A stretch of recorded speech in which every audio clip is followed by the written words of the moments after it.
ہمارے نبی پاک صلی اللہ علیہ وسلم کا ارشاد مبارک ہے، جب تم پر غم آئے تو میرے غم یاد کرنا تو تمہیں تسلی ہو جائے گی۔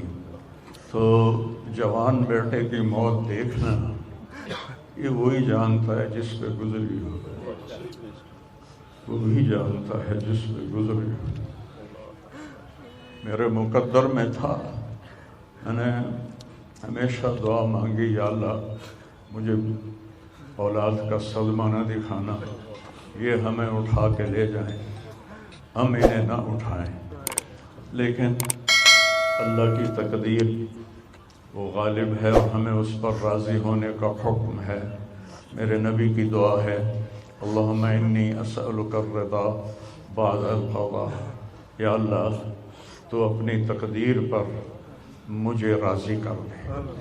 تو بالکل ہم راضی ہیں، میرے سارے خاندان والے راضی ہیں، لیکن جو ایک زخم لگا ہے وہ بہت گہرا ہے، وہ اتنی جلدی بھرے گا نہیں۔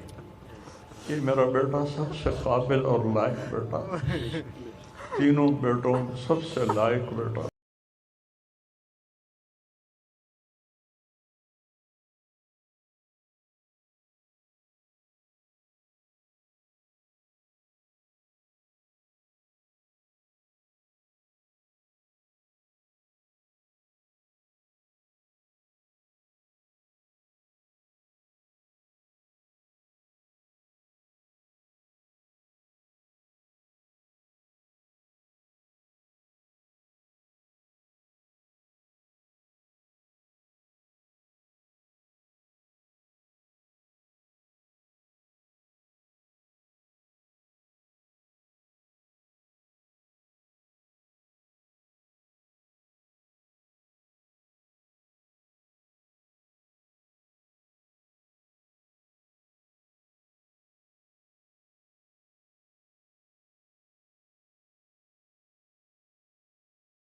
ایک زندہ لاش کی طرح پھر رہا ہوں، تھوڑی دیر کے لیے دل بہل جاتا ہے، پھر وہ آنکھوں کے سامنے آ جاتا ہے۔ اس موقع پر کچھ لوگوں نے بہت منفی کردار ادا کیا اور سوشل میڈیا پہ کیا کیا میرے ملک کے انسانیت ہی بھول گیا ہے۔